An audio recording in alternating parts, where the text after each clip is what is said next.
ओम सुमुखश्चैकदन्तश्च कपिलो गजकर्णकः लंबोदरश्च विघ्नो विघ्ननाशो विनायकः धूम्रकेतुर्गणाध्यक्षो भालचन्द्रो गजाननः द्वादशेतानि नामानि या पठे शृणुयादपि विद्यारम्भे विवाहे च प्रवेशे निर्गमे तथा संग्रामे संकटे चैव विघ्नस्तस्य न जायते। ओम जयंती मंगला काली भद्रकाली कपालिनी दुर्गा क्षमा शिवा धात्री स्वाहा स्वधा नमोस्तुते। नमस्कार, स्वागत है आपका आचार्य वाणी में। मैं आचार्य डॉक्टर विक्रमादित्य आपके साथ हूँ और आज का विषय हमारा है सिंह राशि वालों के लिए ग्रहों का योगायोग इस दिवाली के साथ किस प्रकार का बनेगा। दिवाली का सुंदर योग चल रहा है, दिवाली का महापर्व चल रहा है और साथ साथ ये दिवाली बेहद खास रहने वाली है। ये 2025 की दिवाली विशेष तौर पर सिंह राशि वालों के लिए इतनी अद्भुत, क्योंकि इस वक्त तो राजा भी सूर्य ही रहने वाले हैं और आपकी राशि के अब समय आ गया है कि वो राजा का जो वर्चस्व है कैसे प्राप्त होगा, क्योंकि बृहस्पति महाराज परिवर्तन की तरफ चले गए हैं आपकी राशि के दृष्टिकोण से। और साथ साथ इसी अक्टूबर के अंतिम में मंगल, शुक्र, बुध, ये सब भी एक महत्वपूर्ण परिवर्तन का योग आपकी राशि में बनाएंगे। और इन दिनों यदि कुछ खास उपाय सही समय पर सही दृष्टिकोण से आप कर लें तो हमें दिखाई देता है कि आने वाले पूरे वर्ष को आप बहुत बढ़िया तरीके से परिवर्तन की तरफ अच्छे योग के साथ बना सकते हैं। क्योंकि दीपावली का ये महापर्व जो होता है विशेष तौर पर ऐसा अद्भुत योग लेकर आता है कि हम हर चीज़ को परिवर्तन के साथ अपने जीवन में उपस्थित कर सकते हैं। ये जो कुछ खास बातें जो हम इस कार्यक्रम में आज आपके समक्ष रखने वाले हैं, वो ऐसी बातें हैं वो शायद हम सब लोग साधारण रूप से समझ नहीं पाते हैं और छोटे छोटे कुछ खास चीज़ें हैं, कुछ गलतियां जो कर देते हैं और उन गलतियों को कर फिर उनका पश्चाताप हमें करना पड़ता है। लेकिन उन सब चीज़ों को कैसे समय से पहले जानकर हम ठीक कर लें, क्योंकि जैसे परिवर्तन का समय है, ग्रहों का परिवर्तन का समय है, वो परिवर्तन हमारी आपकी राशि के सिंह राशि वालों के साथ कैसा योग बनेगा। क्योंकि आप देखें सिंह राशि वालों के लिए सूर्य राजा है और छठ का महापर्व भी आ रहा है, साथ साथ दीपावली का महापर्व और साथ में गोवर्धन, इन समस्त ग्रहों का योग बन रहा है। शनि महाराज आपकी राशि के दृष्टिकोण से जहाँ चल रहे हैं, आपकी ढैया चल रही है, शनि से बहुत परेशान रहते हैं। ढैया जब चल रही हो, एक खास उपाय जो हम आपको आज बताने वाले हैं, और यदि वो भैया दूज के दिन आपने कर लिया तो सही माने पूरे वर्ष कोई और उपाय करने की आपको ज़रूरत पड़ेगी नहीं। वो भी हम आपको इसी कार्यक्रम के दौरान वो सारे रहस्य बताने वाले हैं। शनि को मनाएं, सदा सुख पाएं। कैसे मानेंगे शनि महाराज? आपकी राशि के साथ शनि का खास संबंध है, क्योंकि शनि जो है वो पुत्र है सूर्य के, और ऐसे में कुछ खास उपाय यदि समय से कर लेंगे तो बहुत चीज़ें आपके लिए अच्छी तरह हो सकती हैं। तो सबसे पहले बात कर लेते हैं 21 अक्टूबर की। 21 अक्टूबर मंगलवार का अवसर, अमावस्या तिथि है और इस दिन वास्तविक तौर पर दिवाली है। बहुत सारे लोग पहले ही मना चुके हैं, ठीक है, आप कोई दिक्कत नहीं, आपने 20 को मना ली कई लोगों की भ्रांति के कारण से, लेकिन हम उसकी विवेचना भी सही रूप से उपस्थित करने वाले हैं कि क्यों 21 को आप मनाएं। दिवाली वास्तविक तौर पर 21 को ही है और सत्य मान लें यदि आपने 20 को मनाई और 21 को नहीं मनाई तो फिर पूरा वर्ष आपका जो है भाग्य सोया रहेगा। इस बात को खास तौर पे समझ के रख लेना और फिर कोई उपाय ऐसा नहीं होगा कि जो उसको ठीक कर पाओगे। तो इस दिन ग्रहों का योगायोग क्या है वो जान लीजिए। इस दिन ग्रहों के योगायोग ने खास तौर पर आपके लिए पराक्रम का अद्भुत योग बना के दिखाया है। सही दिशा में पराक्रम करने की ज़रूरत है, लेकिन ग्रह साफ साफ दिखा रहे हैं कुछ लोग कुछ व्यवस्थाओं में आपके मति को भ्रम की तरफ, आपके समय को गलत तरफ मोड़ सकते हैं। सही दिशा में चलने की ज़रूरत है और वो ज्ञान सदगुरु दे सकते हैं। उस चीज़ को समझने की आवश्यकता है। आपकी राशि के दृष्टिकोण से ये समझ लेंगे तो बहुत अच्छा रहेगा। क्या है सिद्धांत वो भी हम आपको बताते हैं। तो 21 तारीख को दिवाली का सुंदर योग बन रहा है। इस बार बड़ी भ्रांति रही कि 20 को मनाएं या 21 को मनाएं। शास्त्रोक्त दृष्टिकोण से हमने पूरी तरह से अच्छे से समझाया है कि कैसे 21 का योग बन रहा है। पुनः आपको समझा देते हैं कि यहाँ दिल्ली के पंचांग के अनुसार से या भारत के संपूर्ण पंचांगों के अनुसार से जो योग बन रहा है वो ऐसा है कि बिल्कुल जो अमावस्या की तिथि है वो करीब करीब 5:54 तक है। तो अमावस्या की आयु है। काशी के कुछ पंचांगों ने भयंकर गड़बड़ी करी है, गलती करी है, और इस बात को हमने बिल्कुल प्रत्यक्ष प्रमाण के तौर पर उपस्थित किया है कि उन्होंने जो पंचांग में उन्होंने लिखा है, अपनी गणनाओं के अनुसार से कहा है कि सूर्य अस्त जो उनके पंचांग में जाकर कोई भी देख सकता है। उन्होंने लिखा है कि करीब करीब शाम को जो सूर्यास्त हो रहा है वो 5:40 पे हो रहा है, लेकिन काशी में भी सूर्यास्त जो हो रहा है 5:26 पे हो रहा है। और उसकी वजह से उनकी तिथि की आयु गड़बड़ हुई है और तिथि की आयु गड़बड़ उन्होंने कैलकुलेशन में मिस्टेक करी है और ये प्रमाणित है। उनके पंचांग को जाके देख सकते हैं। उन्होंने सूर्योदय दिखाया है 21 जो अक्टूबर को सुबह 6:20 पर दिखाया है, जबकि काशी में सूर्योदय 6 बजे हो रहे हैं सुबह सूर्योदय। तो इतनी बड़ी भयंकर गलती उन्होंने करी है और उसके कारण से इस समस्त संसार के समक्ष एक ज्योतिष का बड़ा अजीब अपनी गणनाओं के अनुसार से ज्योतिष का नाम खराब किया है। तो इस बात में भ्रांति में ना फंसे। ये काशी के कुछ विद्वानों, तथाकथित विद्वानों, हमारी संपूर्णानंद संस्कृत विद्यालय में काशी में बात हुई और उन्होंने भी इस बात को प्रतिपादित किया कि 21 तारीख को ही दिवाली मनाई जानी चाहिए। तो हमने आपके समक्ष इस सत्य को प्रतिपादित किया है। आज ज्योतिष को सही रूप से समझने की आवश्यकता है, एक विचार गोष्ठी होनी चाहिए और उसको सही से समझना चाहिए। तो हमने ये प्रमाणित तौर पे आपके समक्ष रखा है कि 21 तारीख को सूर्यास्त के समय पर प्रदोष व्यापनी अमावस्या पूरे भारत में, आसाम से लेकर पूरे गुजरात तक के पूरे अक्षांश पर उपस्थित है, कोई द्वंद्व नहीं है। तो अपने भाग्य को जगाइए। अमावस्या युक्त जो प्रदोष तिथि में व्याप्त है, पराग्रही जो शास्त्र में कही गई है, अपनी किस्मत को मत सुलाइए भगवती का, महालक्ष्मी का। अगर आपने 20 को पूजन कर भी लिया है तब भी कोई चिंता नहीं, दोबारा कर लोगे तो कोई महालक्ष्मी जाएंगी नहीं, पदार्पण करेंगी। आपको नित्यपति करनी चाहिए तो कम से कम इसी बात के मान के कर लो कि आप आनंद भाव से। तो एक महालक्ष्मी का पूजन, एक बड़ी विचित्र प्रश्न भी आपके समक्ष उठना चाहिए। हम यहाँ समस्त प्रश्नों का निराकरण भी कर रहे हैं कि महालक्ष्मी का एक प्रश्न हमारे पास आया, यहाँ हम बताना इसलिए आवश्यक समझते हैं कि 21 तारीख जो महालक्ष्मी का पूजन होता है, बोले गणेश के साथ गौरी बैठती हैं, यहाँ लक्ष्मी जी का पूजन होता है, विष्णु जी का पूजन क्यों नहीं होता? शास्त्र के अनुसार से आपको इस बात को सही रूप समझ लेना चाहिए कि जो भगवान राम के अयोध्या पर वनवास से वापस आने पर तो दिवाली आनंद भाव से दीपोत्सव मना ही मना, लेकिन भगवान राम से पहले भी तो दिवाली मनती थी। क्या दिवाली उससे पहले नहीं मनती? दिवाली का जो संबंध है दीपावली का, वो वास्तविक तौर पर वो है भगवती महालक्ष्मी का प्रादुर्भाव उस दिन हुआ। और जब आदि लक्ष्मी का प्रादुर्भाव हुआ, जो दुर्गा सप्तशती के दूसरे अध्याय में कथा आती है कि समस्त देवताओं ने विचार किया कि अब इस जो राक्षस जिसने त्रिलोकी में राज्य स्थापित कर लिया है महिषासुर ने, उससे कैसे उसको हटाना है। तो कहा जाता है कि जब समस्त देवतागण, भगवान विष्णु, महेश, शिव इत्यादि समस्त देवता गणों के साथ ऋषिगण वहाँ पे विचार कर रहे थे आकाश मंडल में, तो उन सबके शरीर से एक तेज निकला और वो महालक्ष्मी के रूप में, एक स्त्री के रूप में वहाँ जो है परिवर्तित हुआ। तेजोमय शरीर था जो दिव्य थर्वशीष ने प्रार्थनाएं का, और समस्त देवताओं ने पूछा काशी तुम महादेवी थी, तो उन्होंने कहा, उस पराशक्ति ने बोला सा ब्रवीति आम ब्रह्म स्वरूपिणी मत्तः प्रतिपुषात्मगम जगत शून्यम च अशून्यम च। ये दिव्य थर्वशीष की प्रार्थना है। और सब जब उन्होंने अपना पूरा व्याख्यान दिया कि हम कौन है, भगवती ने कहा वेदो हम अवेदो हम विद्याम अविद्याम अजाहम अनजाहम, तब आखिरी में सब समस्त देवता कहते हैं नमो देवी महादेवी शिवाय सत्मा। तो ये भगवती का स्वरूप जो है महालक्ष्मी स्वरूप है, उनका जो है वो प्रकट उस दिन हुआ है, तो प्रादुर्भाव उस दिन हुआ है। इसलिए महालक्ष्मी का पूजन उस दिन गणेश जी के साथ किया जाता है। गणेश जी तो सर्वप्रथम पूज्य हैं भगवान शिव के आशीर्वाद से, तो साथ में निर्विघ्नता पूर्ण करने के लिए और महालक्ष्मी की प्राप्ति के लिए इस दिन उनका स्तवन आनंद भाव से होना चाहिए। तो ये सही रूप से आप समझ लीजिए। तो वैसे तो श्री पंचमी के दिन भी भगवती महालक्ष्मी का प्रादुर्भाव बोला जाता है। बहुत सारे लोग द्वंद में फंस जाते हैं। वो कौन सी लक्ष्मी है?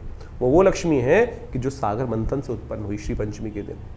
ये भगवती आदि लक्ष्मी है जो जिनकी प्रार्थना भगवान विष्णु ने, भगवान शिव ने, ब्रह्मा ने स्वयं करी है। तो इस बात को जो आपस में मतभेद दिमाग में है भेद, उनको हटा दीजिए। तो आनंद भाव से भगवती की प्रार्थना करें। सुबह अपने पितरों के निमित्त अवश्य जो तर्पण इत्यादि है वो करना चाहिए। पहले पितृ पूजा, बाद में देव पूजा शास्त्र कहती है। तो 21 तारीख को सुबह अपने पितरों के निमित्त पूजन करें, उनको तर्पण इत्यादि करें, ब्राह्मण भोजन कराएं। शाम के समय जो प्रदोष काल है, जब सूर्यास्त हो रहा है आपके क्षेत्र में, जैसे दिल्ली में सूर्यास्त करीब करीब हो रहा है, वो हो रहा है करीब करीब 5:40 के आसपास, और उसी समय के बाद से लेकर रात्रि में 8 बजे तक। अब ये छोड़ दीजिए, जब एक बार डिसाइड हो गया कि प्रदोष व्यापनी अमावस्या हो गई, तो उसमें ये छोड़ दीजिए कि 5:57 पर खत्म हो जाएगी, तो फिर उसके बाद कोई फायदा नहीं। अरे पूरा मुहूर्त बन गया, जब योग बन गया तो पूरे 24 घंटे का मुहूर्त बन गया। तो शाम के समय प्रदोष काल में जब सूर्यास्त के बाद से लेकर जब भी मुहूर्त आपके लिए व्याप्त हो रहा हो बढ़िया, उसमें आप आनंद भाव से माँ भगवती का, श्री गणेश का, लक्ष्मी जी का और साथ में कुबेर इत्यादि का समस्त पूजन घर में आनंद के साथ बैठ के करें। षोडशोपचार पंचोपचार पूजन अवश्य करने का प्रयास करें, और उससे क्या होगा, भगवती महालक्ष्मी की प्रसन्नता प्राप्त होगी। पूजन के अंत में निशीतकालीन जो पूजा का समय है वो है रात्रि को 11 बजे से लेकर करीब करीब रात के 1:30 बजे तक।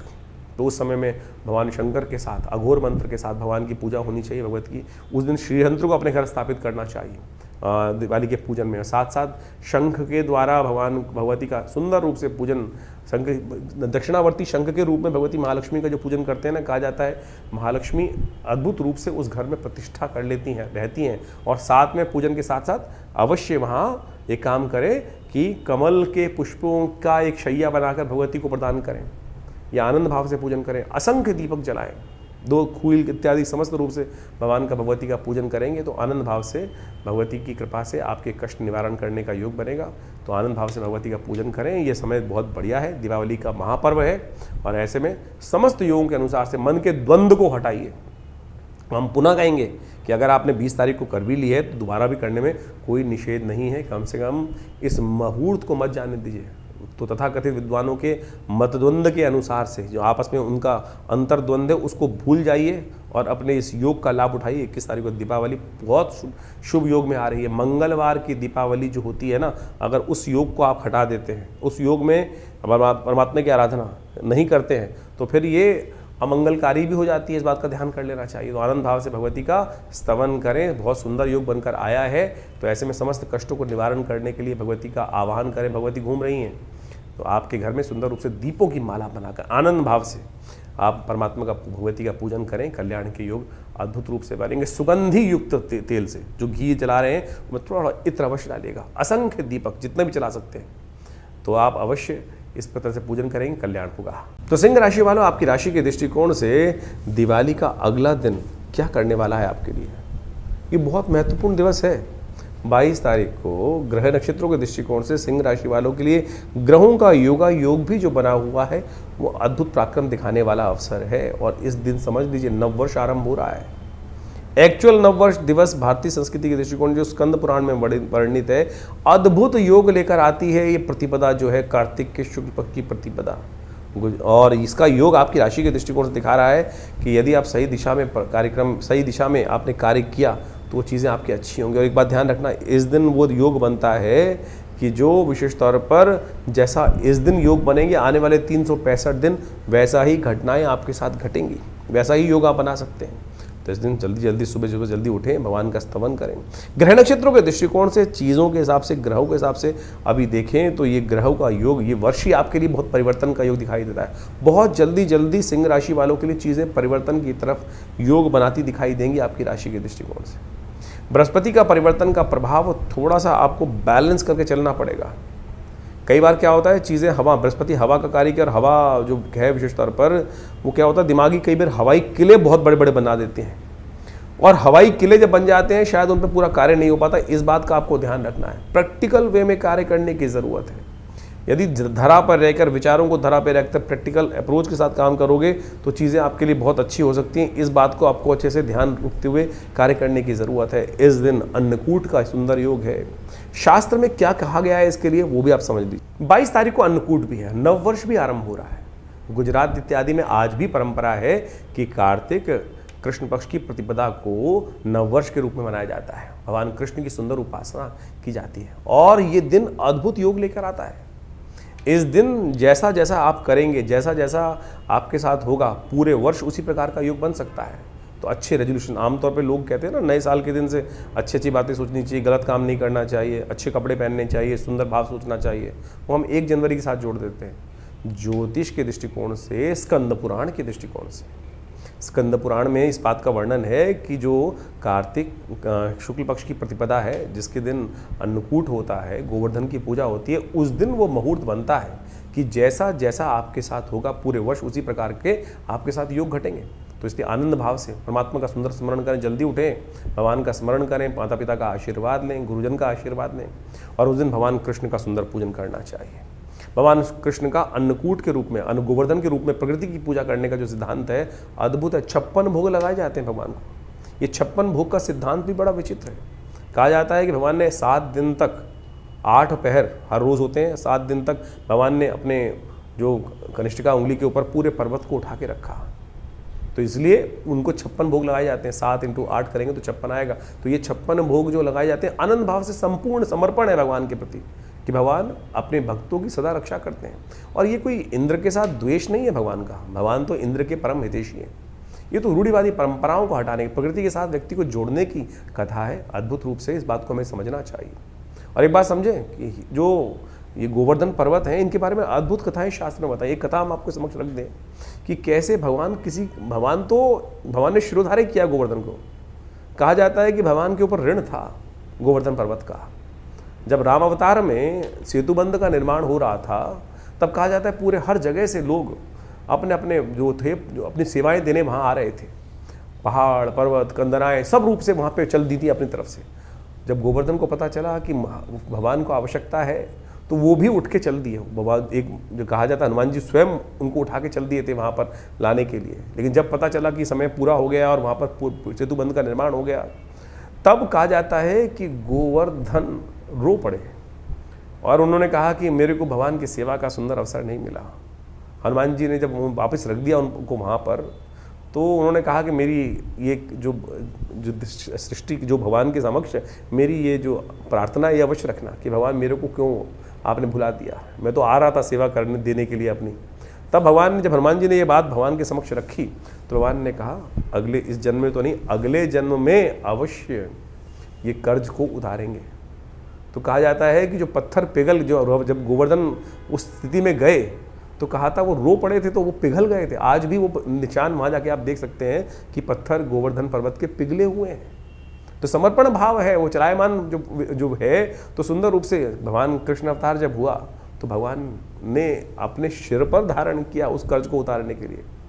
तो आप सोचे भगवान किसी का सब पे कृपा करने के सुंदर योग बनाते हैं। तो आप इस भाव को ध्यान रखें तो आनंद भाव से समस्त ये समर्पण भाव की भाव है। तो इसलिए आनंद भाव से गोवर्धन का पूजन करें। हमने विवेकानंद योगाश्रम में इस दिन बड़ा विशाल कार्यक्रम रखा है। हमारे गुरुदेव का जन्मदिवस भी होता है, आचार्य केशव देव जी महाराज का। तो उस दिन बड़े आनंद भाव से भगवान गोवर्धन का पूजन, गोबर का बहुत बड़ा पर्वत बनाकर उनका बड़े सुंदर रूप से भगवान का, विष्णु का, भगवान कृष्ण का सुंदर पूजन, कीर्तन इत्यादि समस्त रहता है। तो शाम के समय अन्नकूट का भंडारा रहता है। आप भी आइए और सुंदर रूप से भगवान का सुंदर स्तवन करें। और सबसे पहला काम ध्यान रखिएगा, इस दिन सुंदर योग जो बन रहा है आनंद से रहेगा, पर प्रसन्नता से रहेगा। भगवान का भजन कीजिएगा, जितने अच्छे काम हो सकते हैं वो सब करने का प्रयास करें, क्योंकि यही वो दिन है। पुनः आपको अवगत करा देते हैं। और इस दिन अवश्य भगवान कृष्ण के लिए, भगवान विष्णु के लिए सुंदर पूजा, षोडशोपचार पूजन कर उस दिन कम से कम अपने आप को 11 दीपक अवश्य घी के चलाने चाहिए। और 11 दीपक जलाकर सुंदर रूप से शंख की, भगवान विष्णु की सुंदर रूप से पूजा अवश्य करनी चाहिए उस दिन। इस बात का हमें ध्यान रखना चाहिए। तो सिंह राशि वालों, आपकी राशि के दृष्टिकोण से 23 तारीख का ग्रहों का योगायोग क्या बन रहा है आपके लिए, वो भी आपको जान लेनी चाहिए। 23 तारीख के दिन से ग्रहों का एक परिवर्तन विशेष तौर पर आपके समक्ष उपस्थित होता दिखाई देगा, जो आपको एक ऐसे परिवर्तन की तरफ अग्रसित करता दिखाई देगा जिसको कहा जाता है एक राजयोग का निर्माण। ये राजयोग के योग जो अक्टूबर के महीने में विशेष योग आपकी राशि में बनकर तैयार हो रहे हैं, उसका पहला परिवर्तन की सूचना इस दिन से आरंभ होती दिखाई दे रही है।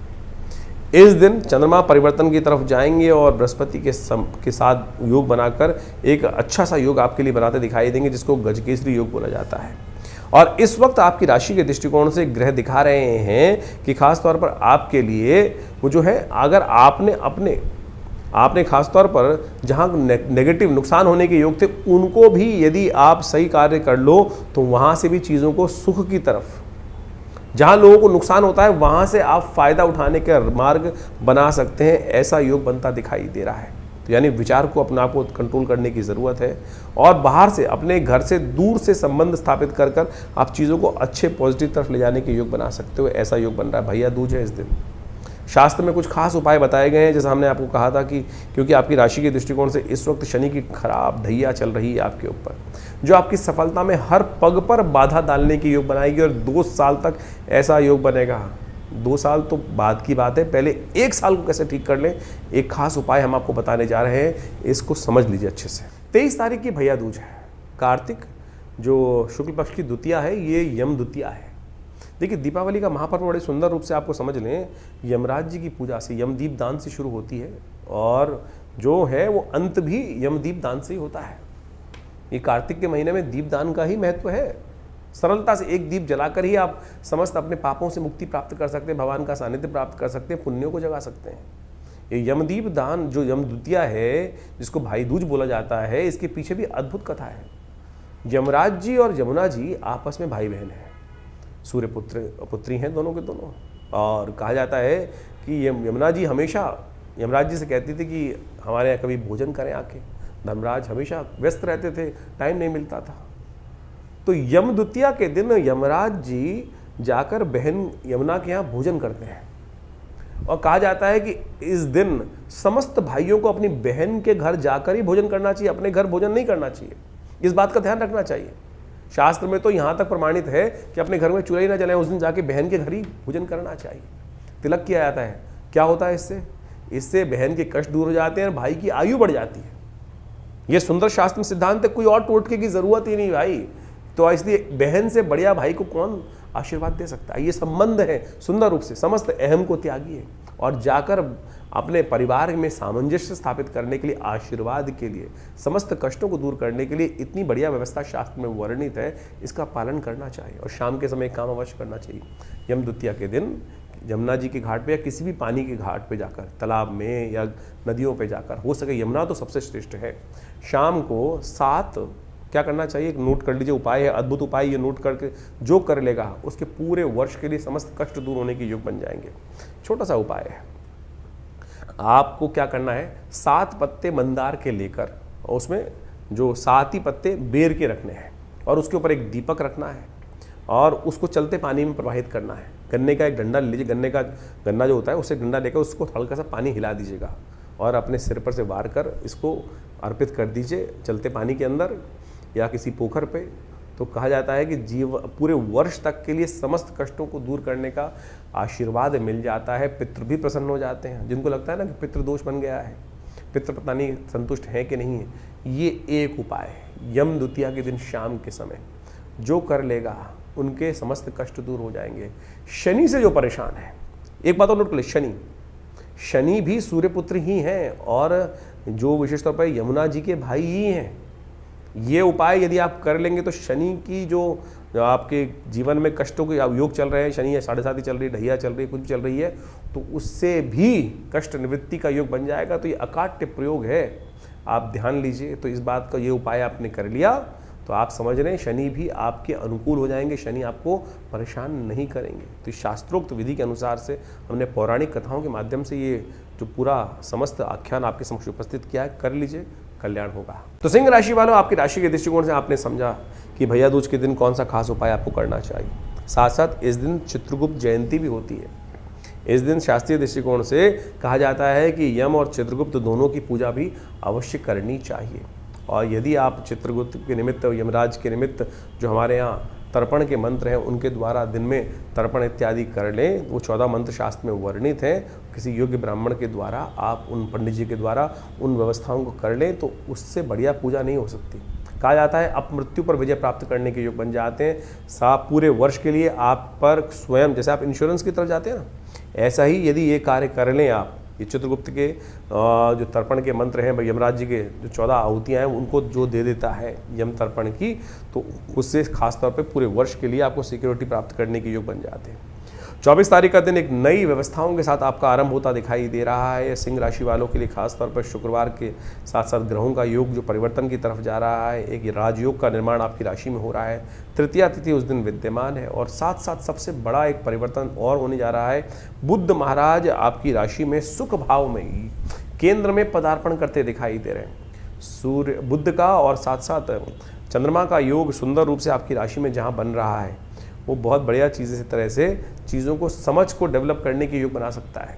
और हमें दिखाई देता है कि मनोमस्तिष्क शांत कर कर आप यदि चीज़ों को समझने का प्रयास करोगे तो शनि के नेगेटिव होते हुए भी चीज़ें आपकी समझ में आने की तरफ जाती दिखाई देंगी। चीज़ों को आप बढ़िया तरह से कंट्रोल करने की तरफ अग्रसित होते दिखाई दोगे। राहु और शनि का योग इस वक्त अच्छा नहीं चल रहा है, तो उनको कम से कम ठीक करने के लिए आपको कुछ ना कुछ अवश्य लगातार प्रयास करना पड़ेगा। लेकिन बाकी ग्रह काफ़ी फेवर में आपके आते दिखाई देंगे। बुध इस दिन चंद्रमा के साथ योग बना रहे हैं और एक बात ध्यान रखना चाहिए, बुध चंद्रमा की युति एक तरह से गज की बृहस्पति से दृष्ट है इसलिए अच्छी है, और लेकिन चंद्रमा और बुध की जो खास तौर पे योग बनता है वो बड़ा एक विचित्र प्रकार का योग बनता है।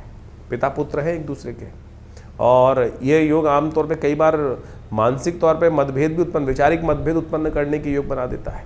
तो ऐसे में कुछ खास वैचारिक मतभेद न उत्पन्न हो, बृहस्पति के ज्ञान के सदृश में आपको चलने की ज़रूरत है, और ज्ञान के अभाव में फिर आप चीज़ें खराब कर सकते हैं। ऐसे में गाय के गौशाला में जाकर हो सके तो पालक इत्यादि का कुछ दिन लगातार दान करने का आप प्रयास करना चाहिए। फिर आपके लिए बुध का पॉजिटिव करने में बहुत अद्भुत रूप से लाभ प्राप्त होने के योग बनेंगे। 25 तारीख शनिवार का अवसर और ऐसे में चतुर्थी तिथि इस दिन विद्यमान है। भद्रा का योग भी इस दिन बन रहा है, जो करीब करीब 2:30 बजे से आरंभ होगा। तो नए कार्यों में यदि हाथ डालना हो तो 2:30 बजे से पहले कार्य करके रख सकते हैं, वो मुहूर्त ठीक रहेगा। लेकिन 2:30 बजे के बाद चीज़ें थोड़े से विघ्न को उपस्थित करने वाले योग बना सकती हैं। ग्रह नक्षत्रों के दृष्टिकोण से चीज़ें आपके लिए जो हैं वो करीब करीब 70-75% फेवर में दिखाई दे रही हैं। चीज़ें आपके अनुकूल रह सकती हैं। लेकिन फिर भी शनि महाराज इन दिनों जहां आपकी राशि में चल रहे हैं और उनको आपको ठीक करने का लगातार प्रयास करना चाहिए। देव योग से शनिवार का ही योग पड़ रहा है इस दिन, तो कोशिश ये करें शनि के निमित्त शनि स्तोत्र का पाठ करने, हो सके तो किसी पीपल के पेड़ के पास जाकर एक दिया अवश्य प्रज्वलित कर लें या काले तिल का दान कर लें, किसी यज्ञ इत्यादि कर लें तो बहुत अच्छा रहेगा आपकी राशि के दृष्टिकोण से। 26 तारीख का दिन शनिवार का अवसर है, पंचमी तिथि इस दिन विद्यमान है और सौभाग्य के योग आपकी राशि में बनते दिखाई दे रहे हैं। विजय के योग आपकी राशि में बनते दिखाई दे रहे हैं। इस दिन जैसे भी पदार्पण होगा कम से कम आपकी राशि के दृष्टिकोण से ऐसा बन रहा है कि आपको विजय के योग बनते दिखाई दे रहे हैं। लाख दुश्मन आपका बुरा चाहे लेकिन बुरा कोई कर नहीं पाएगा, ऐसे योग आपकी राशि में बनते दिखाई दे रहे हैं। इस दिन सौभाग्य पंचमी है, ज्ञान पंचमी है। बृहस्पति जो है वो विशेष तौर पर आपकी राशि के दृष्टिकोण से करीब करीब 50% अच्छे 50% खराब स्थिति में है आपके लिए। यदि प्रैक्टिकल काम करोगे तो अच्छा रहेगा, यदि हवा में काम करोगे तो फिर वो केवल हवाई के लिए बनते रहेंगे। इस बात का आपको ध्यान रखने की ज़रूरत है। तो इस दिन हो सके तो विशेष तौर पर पीली चीज़ों का दान करना चाहिए, ज्ञानी जन का सहारा लेना चाहिए, ज्ञानी जन के सानिध्य में रहकर उनका आशीर्वाद। सौभाग्य पंचमी ज्ञान पंचमी इसलिए कहा जाता है। तो सौभाग्यशाली विशेष बनना चाहते हैं तो संत महात्माओं का आशीर्वाद लेते हुए कार्य कर लें और उनके सानिध्य में रहें, उनकी सेवा करें तो अच्छा रहेगा। 27 तारीख का ग्रह योग विशेष तौर पर जो योग दिखा रहा है वो भी जान लीजिए। सिंह राशि वालों के लिए इस दिन जो ग्रहों का योग है वो विशेष तौर पर बहुत परिवर्तन की तरफ जाता दिखाई दे रहा है। मंगल इस दिन अपने घर में प्रवेश करते दिखाई दे रहे हैं, सुखों का पदार्पण करते दिखाई दे रहे हैं। लेकिन ध्यान रखना इस दिन लोगों से अननेसेसरी आने वाले कुछ समय में जो योग बन रहा है वो तो बहुत अच्छा है, एक तरह से राजयोग का निर्माण हो रहा है। इन दिनों देखिए बृहस्पति महाराज उच्च के हो गए और साथ साथ बुध और मंगल का योग बड़े सुंदर तरीके से स्वग्रही होकर बनकर तैयार हो गया आपकी राशि के दृष्टिकोण से।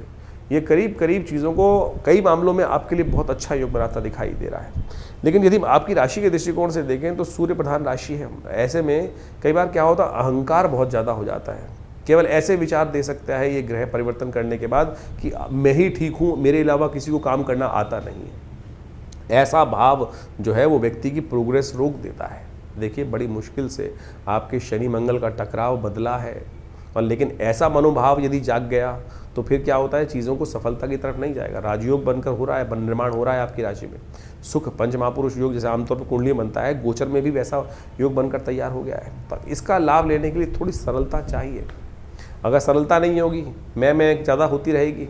आप दुनिया को शिक्षा देने का प्रयास करेंगे, इस समय में ग्रह योग ऐसा बन रहे हैं, लेकिन खुद उन्हीं शिक्षाओं पे पूरी तरह से अमल नहीं करेंगे और फिर आपको बाद में सोचने को मजबूर होना पड़ सकता है कि यही चीज़ मैं कर लेता जो दुनिया को बताता हूँ। तो इसलिए आप स्वयं विचार आपकी बुद्धि में बिल्कुल ठीक आएगा। क्यों? क्योंकि मंगल पर पूर्ण तौर से बृहस्पति की दृष्टि पड़ रही है और मंगल पूर्ण ताकत में है।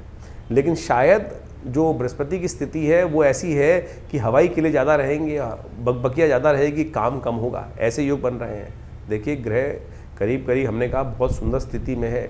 प्रैक्टिकल चीज़ें आपके बस में जो है उनको करने की तरफ प्रयास कीजिए। जब तक मंगल यहाँ पे पूरे नवंबर में आपके साथ ये वारे न्यारे करने के योग बना सकता है, इसलिए हवा की बातें छोड़ें और ख़ासतौर पे जो चीज़ें हैं उनको प्रैक्टिकल रूप में करने का आपको प्रयास करना चाहिए। इस दिन सूर्य षष्ठी है, छठ का महापर्व है।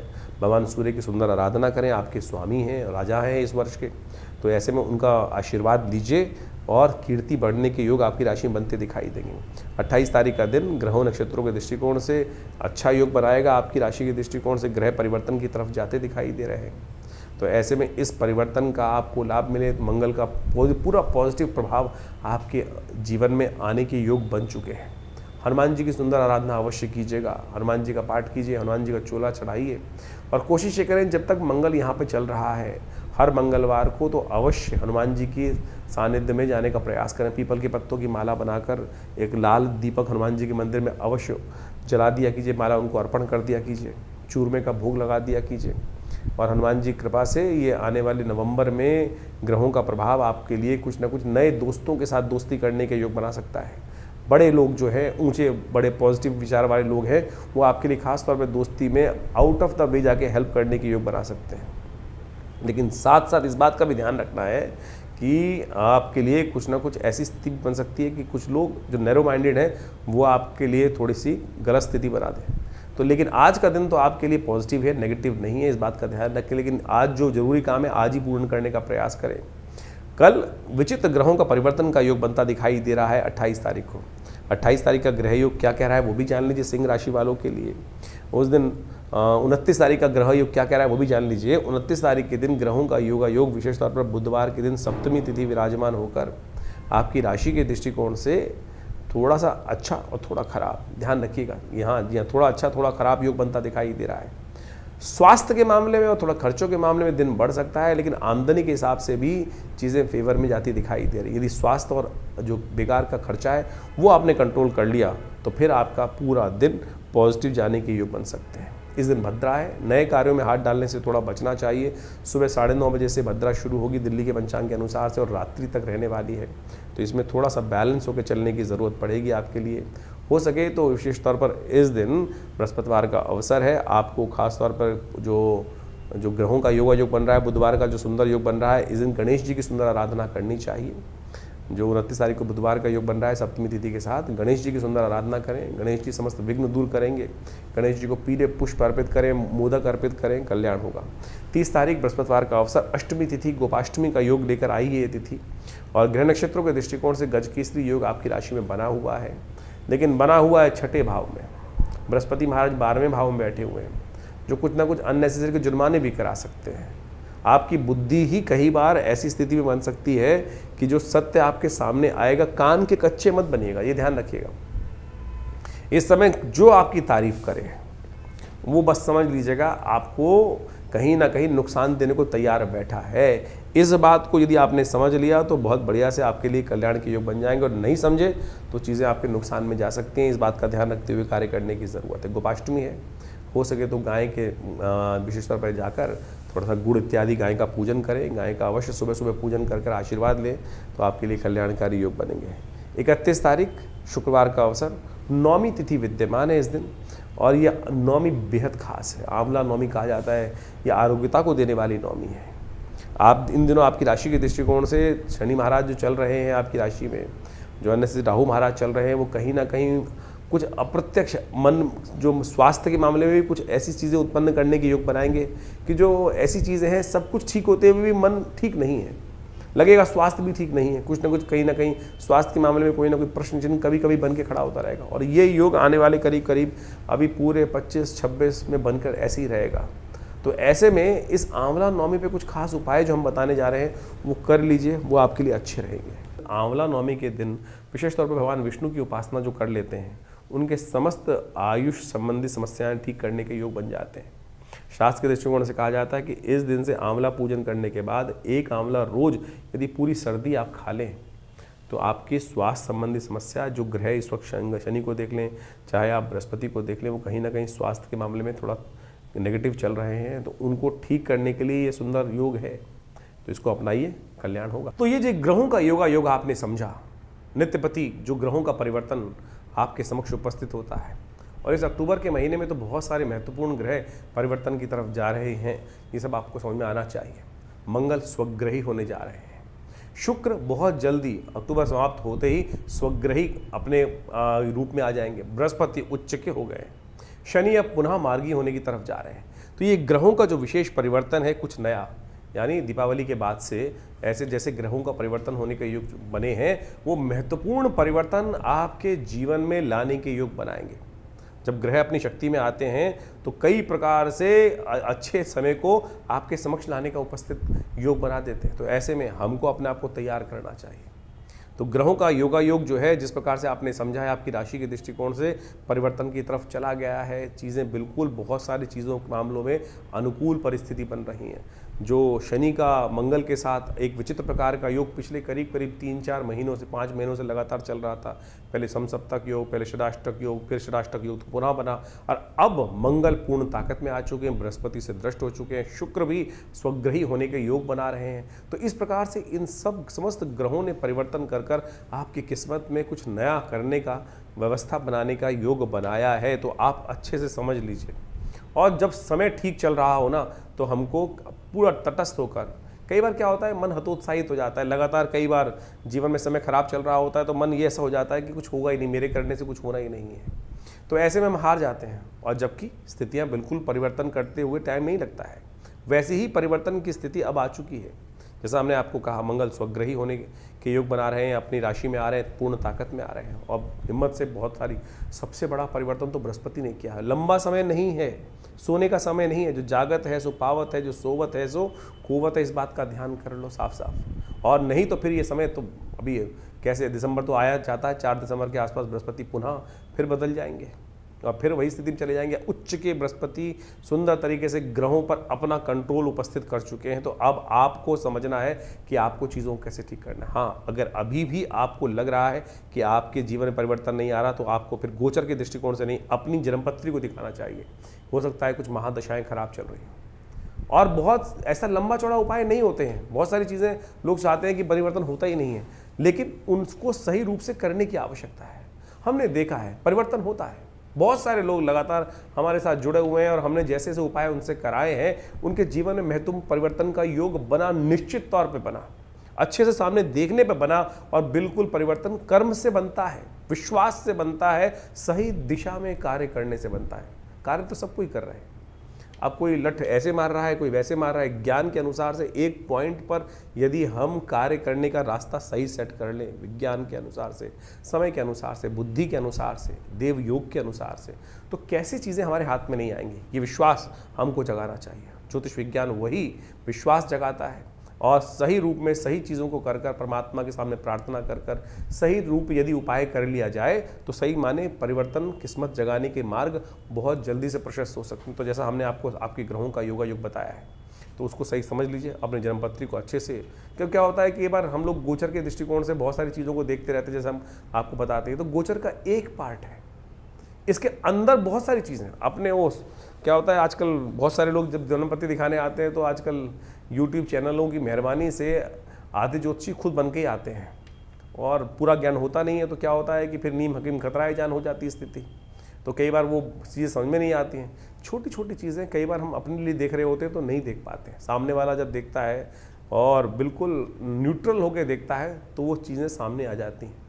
और हमने देखा है कि बिल्कुल छोटे से रूप में यदि उसको परिवर्तन करने का मार्ग, हल्का सा परिवर्तन करने का मार्ग पकड़ लिया जाए, सही दिशा पकड़ ली जाए, तो किस्मत जागने के योग बन सकते हैं। तो आप बिल्कुल इस समय को बर्बाद मत कीजिएगा, समय आपके बिल्कुल उपयुक्त हैं, चीज़ों को सही दिशा में करने का प्रयास करें। और जिस प्रकार से कभी कभी सही समय पर जाकर, आजकल मॉडर्न साइंस में बोला जाता है ना कि जब को सब ठीक चल रहा हो तो डॉक्टर के पास जाके एनालाइज कराते रहना चाहिए, तो उसी प्रकार से ज्योतिष विज्ञान में भी ग्रहों का एक योग कभी नहीं रहता, हर समय परिवर्तन का योग बनता है। तो समय समय पर अपनी जन्मपत्रिका, समझ चीज़ों का विचार विमर्श, चीज़ों को समझने का मार्ग करते रहना चाहिए, और उससे क्या होता है कि चीज़ें सही दिशा में सही समय पर पकड़ में आ जाती हैं। और वो नहीं तो फिर क्या होता है कि यार मेरा बैठा हुआ व्यक्ति कहाँ, मिलने वाला व्यक्ति कहाँ बैठा हुआ था, मुझे पता ही नहीं चला। यही तो किस्मत सोने का तरीका है, यही कारण है ना कि हमको पता ही नहीं चला कि हमारा किस्मत जगाने के लिए व्यक्ति बैठा हुआ था, और जब उसका समय निकल गया तब जाकर हम जागे, अरे चीज़ हाथ से निकल गई। तो ऐसा ना करें, जगाइए किस्मत को, और ग्रहों को सही स्थिति को समझें, और जन्मपत्री को सही से समझकर, चीज़ों को सही समझकर, और बहुत सारी चीज़ों के अनुसार से हम आपके जो भविष्यफल को समय समय बताते रहते हैं, उसको सही से समझकर कार्य कीजिए। देखिए किस्मत बदलने के लिए बिल्कुल तैयार है, और आशा करते हैं, भगवान से प्रार्थना भी करते हैं। जैसा हमारे आश्रम पर नित्य प्रति बहुत सारी अनुष्ठान इत्यादि, यज्ञ इत्यादि, पूजा इत्यादि चलती रहते हैं। जन कल्याण के योग बनाएं, अपने स्वयं भी अच्छा करें और समाज को भी अच्छी तरफ ले जाने का प्रयास करें। धन्यवाद, नमस्कार।